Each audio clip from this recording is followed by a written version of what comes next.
Hello, welcome to another video. What we're doing here today? Well, I finally found a window of opportunity. I've been meaning to do this since the middle of September, a scarify and a feed, which doesn't happen because we've had quite a lot of rain. So today is the first opportunity I've had to get it done. So what we're going to do, we're going to give it a scarify and a feed, just a basic autumn lawn care package today.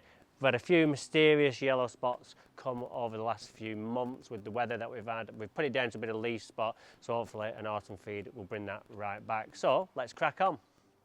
All right, so just in the area where we've had the leaf spot, I thought at first it was because with the way the sun was shining through the trees. I still think that has something to do with it, because it's when the sun shines, the light patches are exactly where the sun shines through and leaves a shadow where the darker bits are. So I think maybe like the sun's hitting that and it's working more because it's got the sun more, so it's going through the feed quicker, but that has caused disease.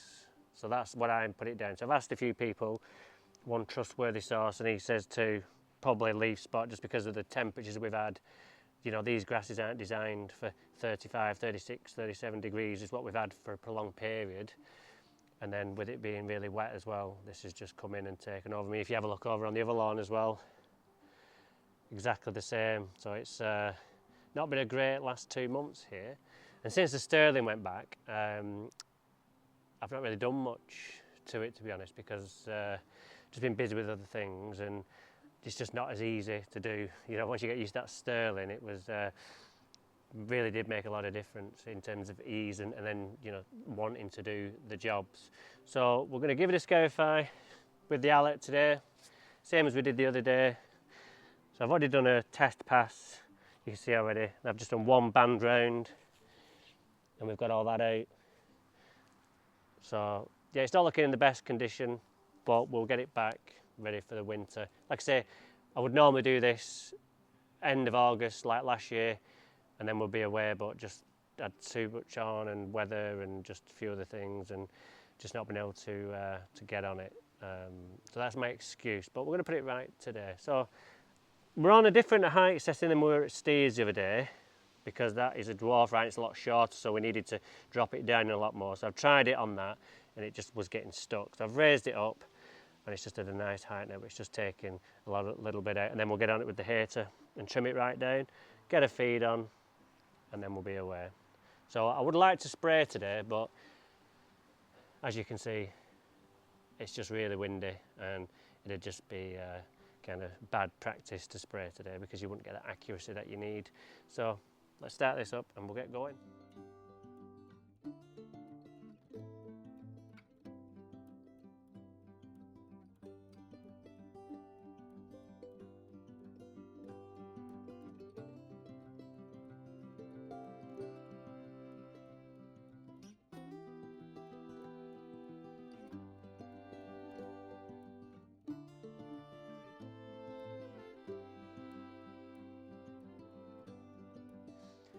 Alright, so that's just one pass. Lawn looks a lot better, although up close, different story, looks awful.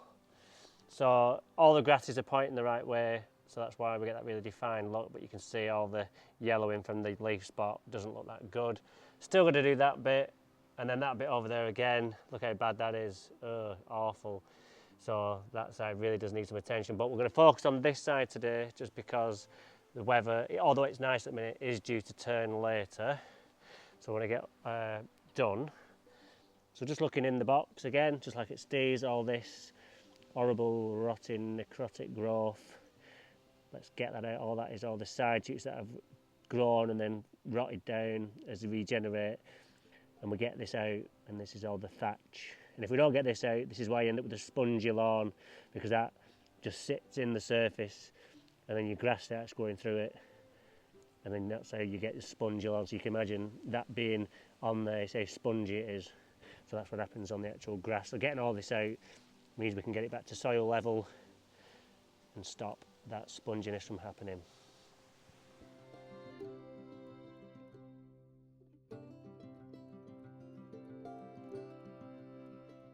So I'm just about to go on with the hater. Now at Steve's, if you remember, I mowed the same way that I'd scarified, and this is because that lawn was quite short, whereas this is quite long. Now I've scarified it, it's actually about 35 mil long this.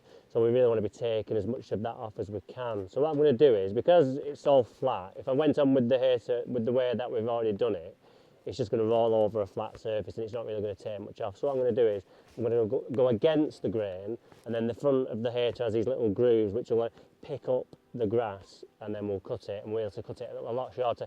It'll look a lot worse for wear after, but 2 weeks pain for 2 months gain is where we're at, and we have to take that hit to allow us for it to look nice later on in the year. So let's get started. I'm just going to do it on number 2, and then we'll see where we are. Although shall I start on 3, do 1 pass on 3, see how it looks, and then do 2, because we can always lower the height, but we can't stick the grass back on. So that's a good idea. We'll do it on 3, one way, and then we'll see where it looks, and then do it on 2 if we need to drop it down, because we don't want to make too much of a mess. It's a little bit damp, but in the main it's pretty dry, but we can't ruin the rest of the lawn just to kind of keep the wet part happy. So let's crack on.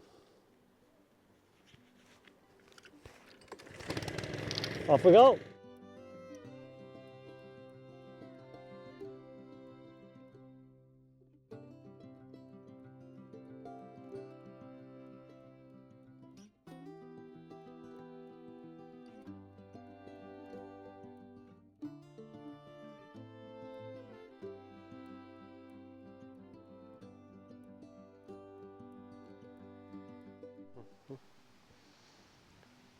Alright, so we've really scalped that now. We're a little closer. We're still quite long. We've more or less chopped it in half. I don't abide by the 3rd rule at all ever, but especially not when scarifying, because what we're going to do is going to scalp it right back, and that means sometimes taking off more or less 100% of the plant. So I don't buy into that, just like I don't buy into many other things like sticking a fork in your ground with it, or a hollow core or anything like that, as you'll know. So what I'm going to do now is I'm going to go and get my autumn punch ready, and I'll join you back here and we'll have a little chat. So we're just about to go on with our autumn punch. At Steve's we went on at 32, if you remember, but here, because I know I can't get on this lawn as often as I'd like, because if it rains it gets very wet, I don't want to go on and put loads of growth on. Whereas at Steve's, I know it's pretty much dry all the time, so I can get on more and cut it. So I'm going to go on number 27 today. Now, as I said in the previous video, it's a 649 MPK. Now 6 is very important.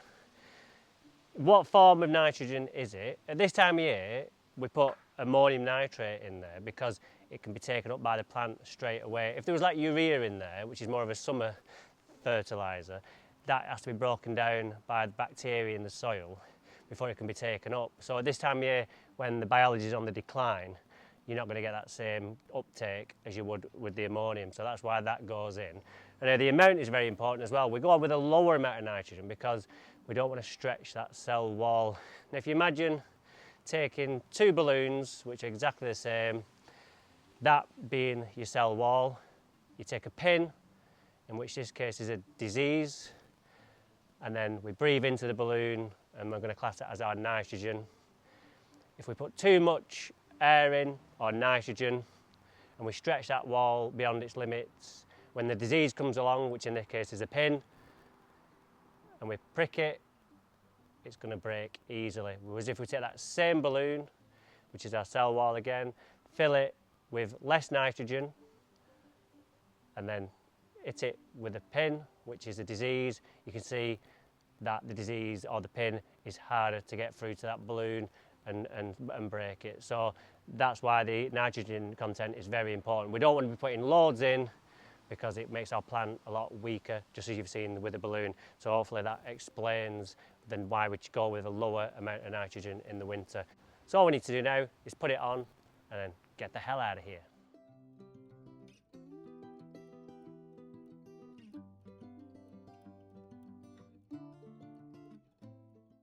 And again, also remember when applying an iron-based fertiliser to sweep off or blow off any granules. Right, so that's this job done and dusted for today.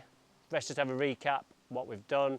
All we've done is we've scarified it with the allet. It doesn't have to be an allet, it can be like a dethatcher. I know some of the supermarkets are knocking out really cheap ones at 50 quid, and they seem to be doing a really good job for a lot of people, so I'm not adverse to that. It's just I don't have the time to be throwing an electric cord over my shoulder.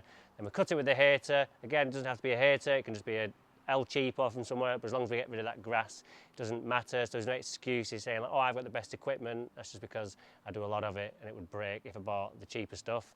But for you, what you use is absolutely fine. And then we went on with the autumn punch. What I'm going to do now is let the rain wash that in, and then we'll be back when the wind drops down to get on with some ORB-IT and some GMS 67, which are going to help us through that winter period. So that's it for today. We'll see you next time when we'll be doing something else lawn related. So take care and see you soon. And don't forget to like and subscribe.